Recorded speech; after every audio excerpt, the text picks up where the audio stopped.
Hi, and welcome to another episode of the Unstuck Club. And Di and I are getting closer to having done this for a year. Di, right? I know. When I saw the date, 7th of November, and I think it was probably around this time last year that we actually said, okay, we need to start doing this. And then put the first one out in January. So, yeah, not too far from now, we'll be popping champagne for our year anniversary of our Unstuck Club. Completely. podcast. And we know that we've had some followers who haven't missed an episode and who really are just with us along the journey. So usually we end the podcast by saying thank you so much, but let's start the podcast by really saying thank you so much. It keeps us going because this has been energetically, this has really been like a big year. I think that everyone's coming to the end of it and tired on all different levels. And the last thing that so many people feel like actually broaching is, what do you mean? There's still time in this year to get unstuck. Can it just be the 31st already? I'm done. Yeah. And I always just remind people about the concept of gravity. Someone can say, I don't believe in gravity, or someone can say, you can be totally against what a belief is. So many people say, I don't believe in astrology, yet they're going, what's happening with the energy? And I think it's also a good reminder. A friend of mine, had a very wise she made a comment earlier this week. So I do a monthly meetup for women entrepreneurs, an in-person meetup, and it was supposed to be yesterday. And by Monday, the numbers were really low, the bookings, and I wasn't feeling it at all. And I have a team. There's 4 of us who run it. And I messaged them and I said, something is off. It feels like it's just too much. And one of the team members came back and she said, you know what? She said, because she has 3 children. She said, my children need all of my energy at the moment. Mm-hmm. It's exams, it's year end, it's prize giving, there's lots of things. And she said, I honestly don't have capacity for much more. And we cancel it. I sent a message out, I put a thing on the group, and the feedback was, I'm sorry, but I'm also relieved because I just have so much on my plate. And I think that's a really important reminder is it's okay to let some things go. Do what's important. If it's going to put food on your table and pay your rent, if it's someone who really, really needs you, do that. But there are some things. I mean, I love Collaborate. I was very sad, but to cancel it, but we'll have others next year, but it's just really look at what's important and what you have the capacity for at the moment. And it is okay to get unstuck from saying yes to everything because you feel like you should, or, things change. You may have committed to something a month ago and things have changed completely. And I think we do, going back to kindness, which we spoke about in the last episode, is be kind to people who turn around and say, I'm sorry, but I can't, I think that's very important. Things feel very intense and people are very fragile, I think, at the moment as well.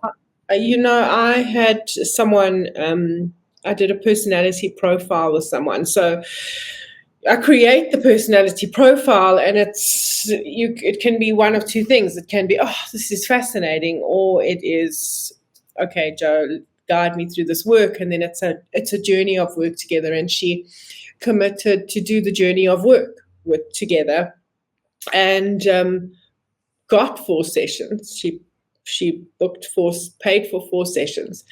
And I have a lifetime guarantee, and this is the reason why I have a lifetime guarantee, because she booked the 4 sessions and she then went, I don't have the capacity for this. And then I hadn't heard from her, so I reached out to her. And I hear this so often from people. It's hard to say no, or it's hard to say. She's like, I really feel so bad because you put so much effort into creating the profile, and now I'm saying.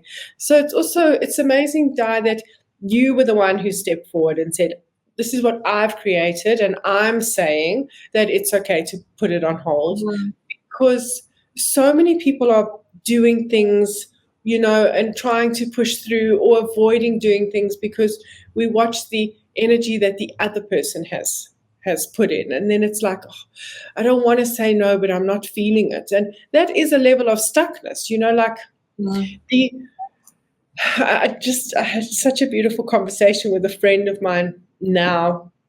She lives in another country, so she's a nomad, and I'm with my family, so I'm a localized nomad at the moment. So we were just chatting about what it's like when we move around in different places, and this is the honest truth that when I am in Joburg, over a couple of months I pick up weight between 3 and 5 kilos. So as I was saying it to her, the accountability came up. Accountability came up.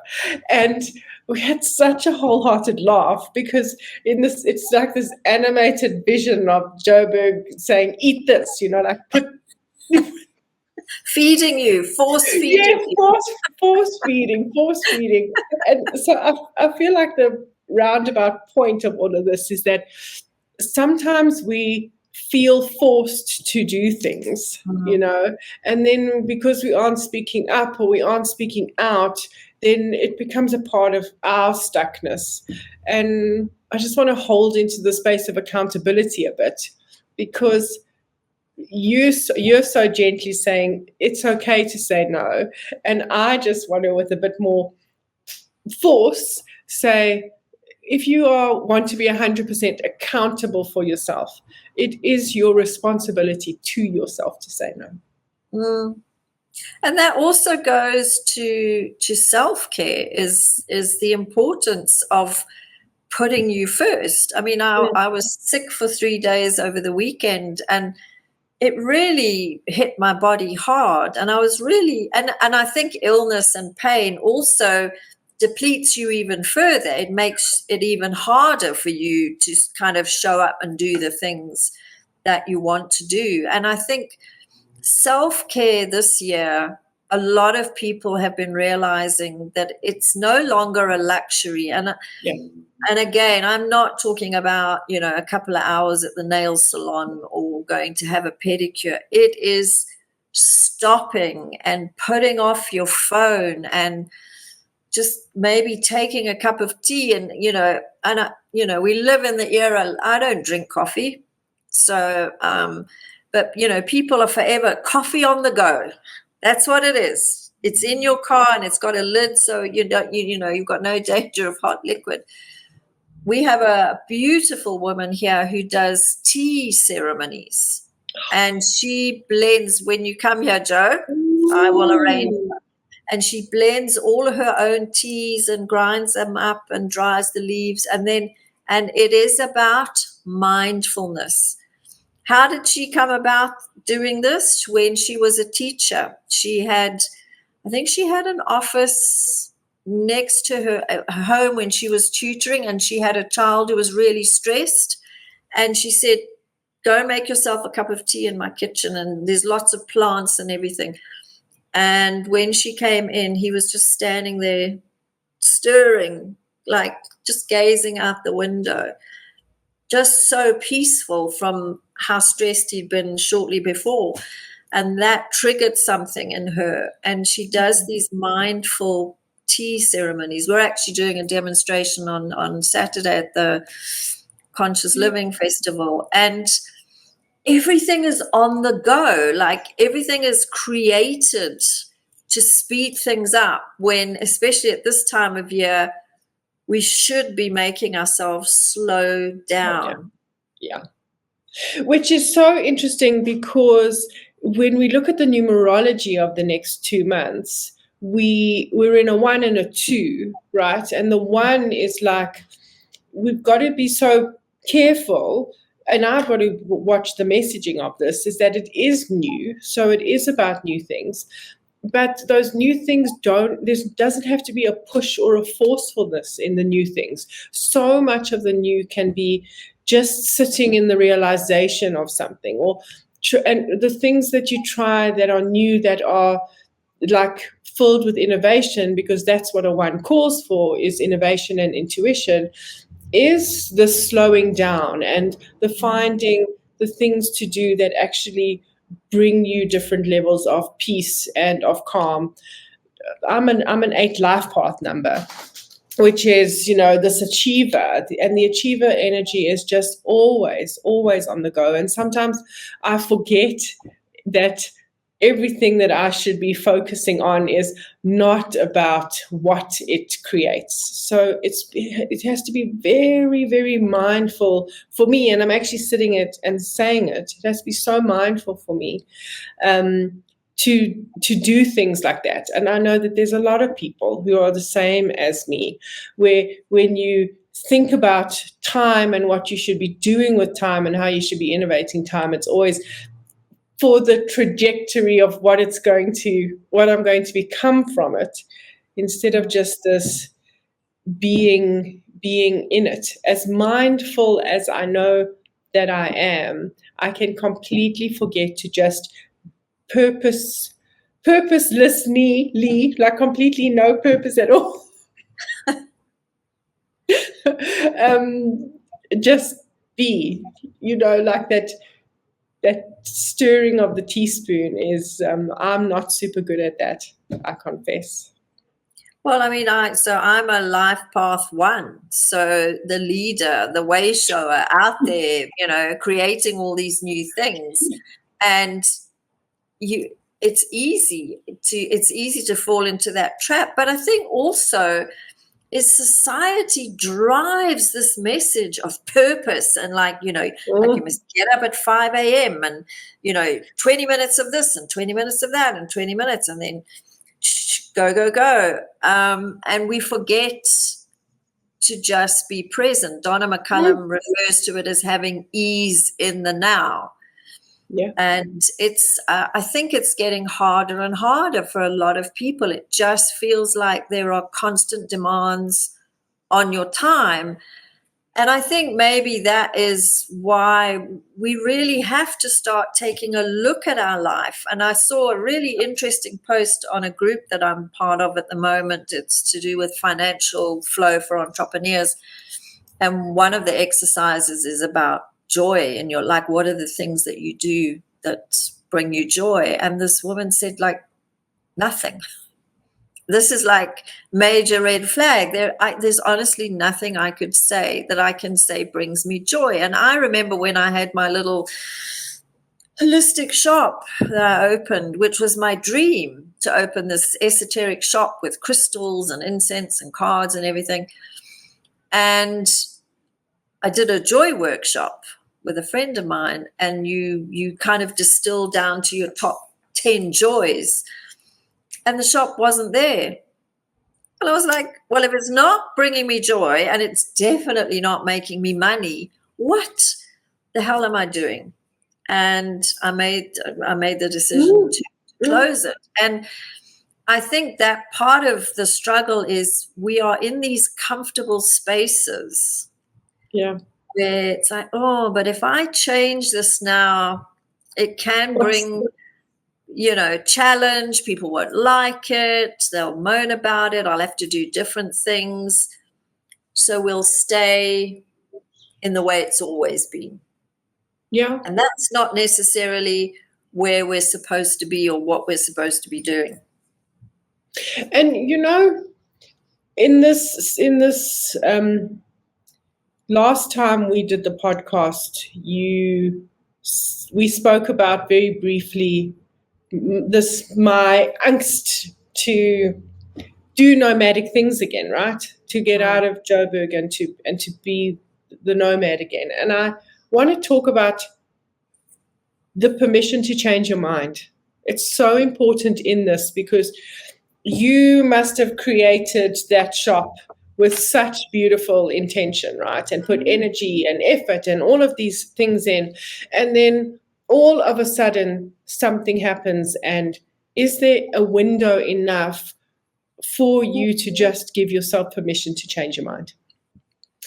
Because this is so very new. Like, a handful of people know. A business partner doesn't even know yet. I was so adamant to travel so much next year and really and truly be nomadic. And when you talk about joy, I didn't realize how much joy it would give me to be this supportive auntie and be this, supportive sister. And it's completely shifted me. It's absolutely completely shifted me. And I was going to not be in Joburg at all because I was like, okay, well, I've done the one kid and that kid will help that kid and everyone will be fine. To not going to be here from the start of next year until like June, to literally coming to you for a moment in time and going to two other friends and one overseas trip, because if you know me as a nomad, you know that that's going to happen. And I haven't told a lot of people, and I'm going to tell you, all of you, I haven't told a lot of people. It's because I'm waiting for people to say, but you were so clear on your decision. You had made your decision, and what's the influence behind now you completely changing your mind? Like, why have you done this 180? And that's so much of the caution there, is that you don't have to figure out what you need to say. You don't have to explain yourself. You don't have to explain yourself. You didn't want the shop anymore. You get to close it down. Of course, choices and decisions impact and influence other people. And I learned it the hard way, right?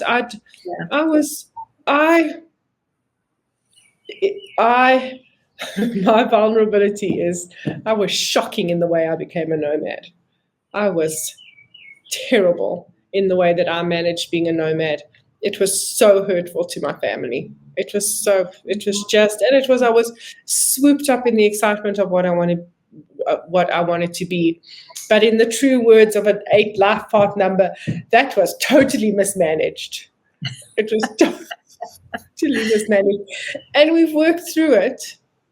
So it's not to not do what you don't want to do. It's to always do what you want to do and be sensitive to other people, obviously. But you are so entitled to change your mind. You can build an empire and decide that you don't want that empire anymore.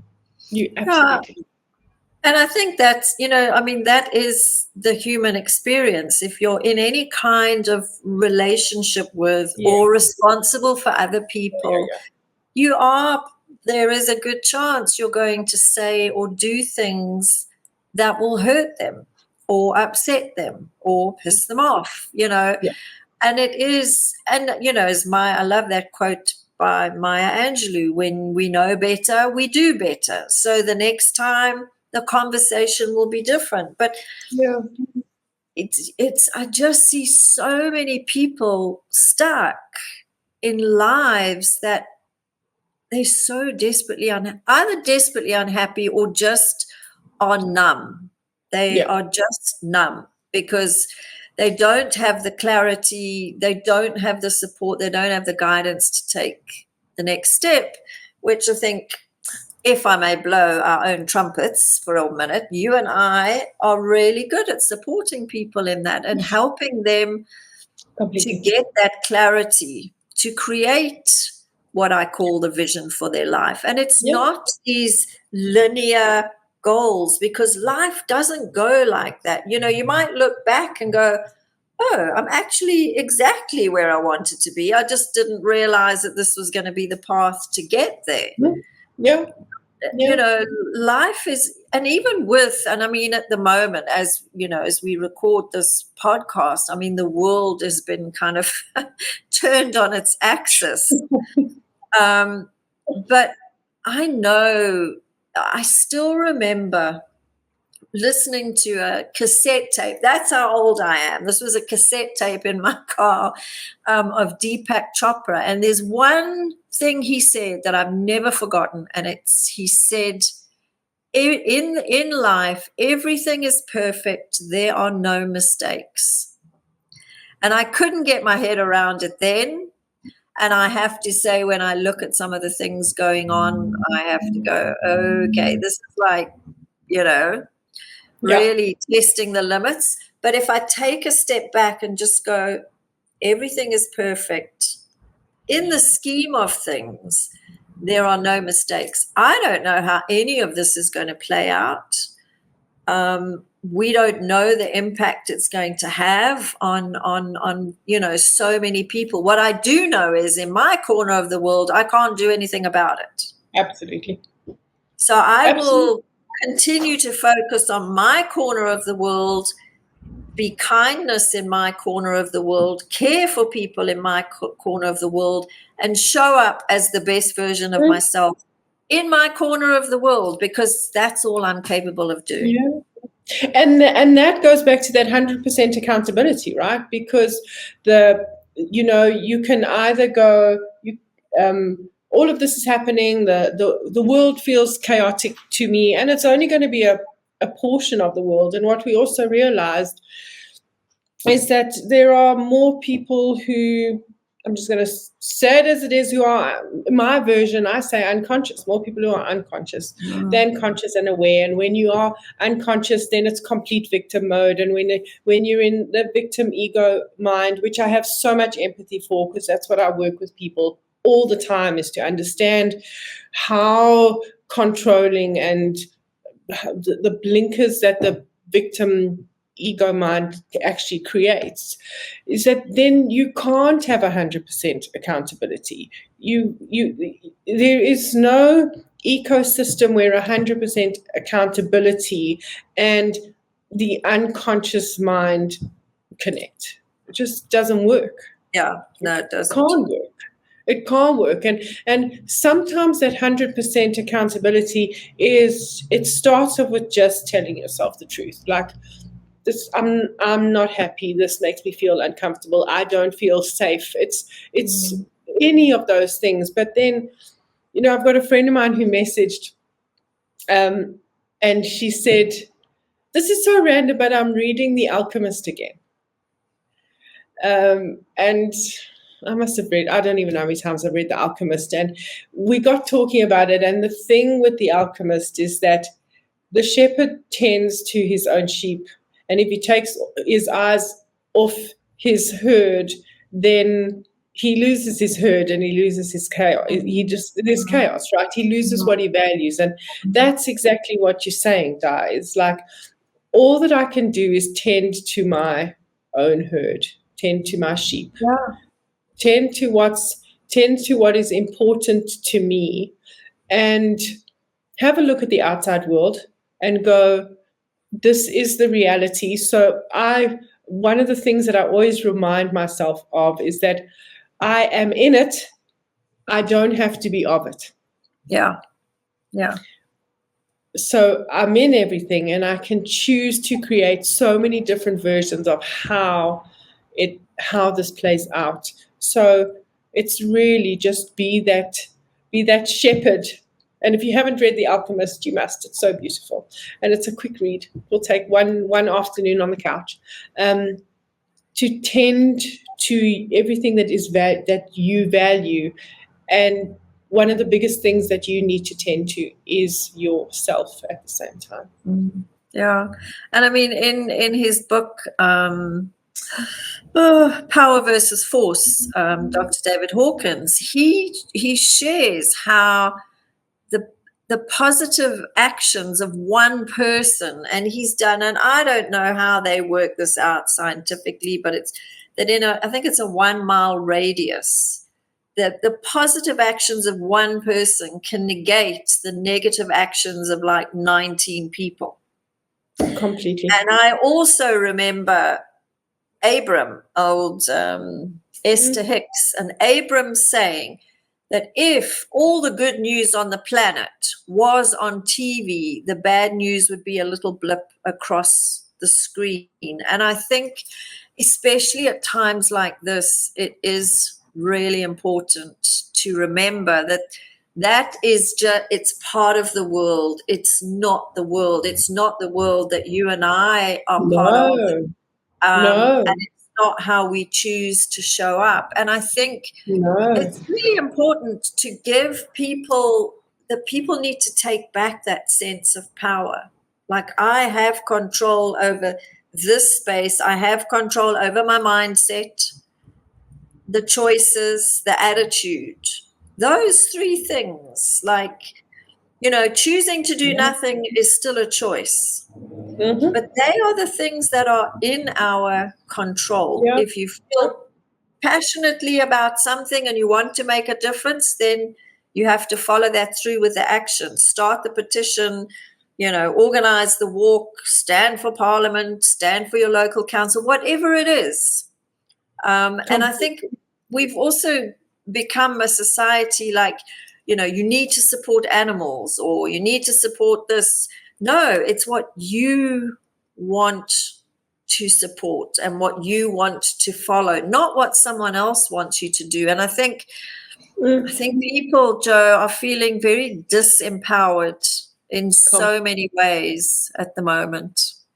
And this is what I do, is I get into my communities that I have created, my circles that I have created. And a lot of them it's one-on-one, like it's you and me, right? I have a group of Swifties, so we message each other and get through things together. I've got another group of friends, and we've got this beautiful circle of 8 to absolutely connect. My sister and I sat around dinner last night, and dinner was popcorn and tea, because it's, it was just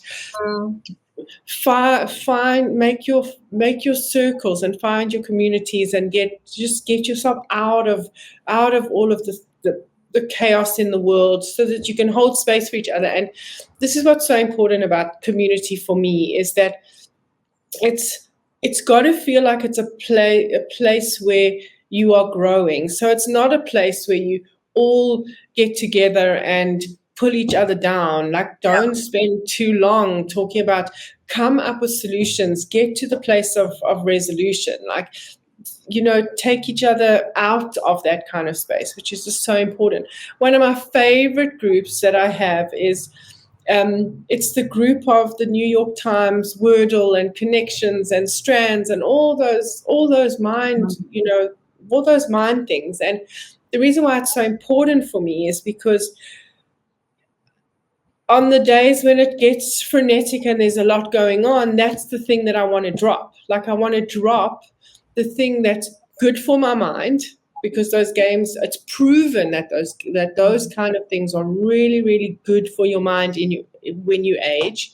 And it's like, you can't be having fun now when that kind of thing happens. And having just that simple kind of community has been so amazing, So, like, we can't say that all aspects of social is bad. Another example is, have a look at whether you are on TikTok or Instagram Reels, or, your Facebook, whatever you're watching and scrolling through.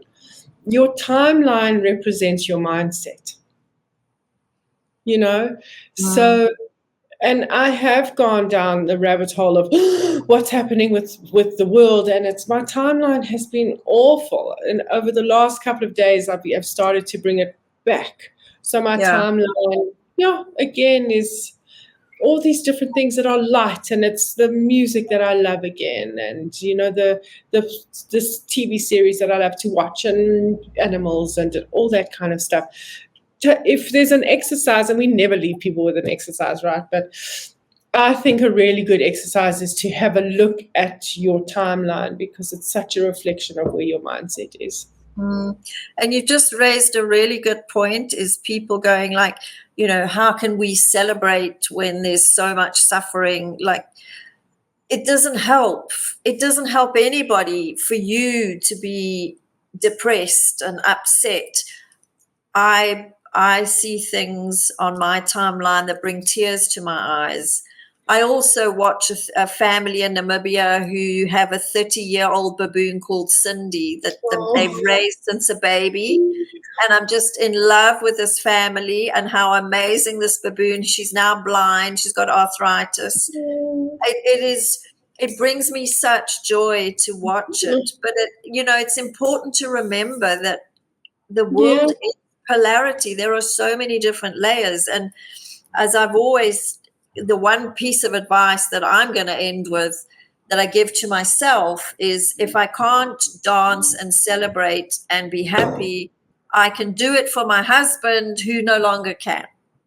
And that's what gets me up off the bed, because he is gone. He can't do it.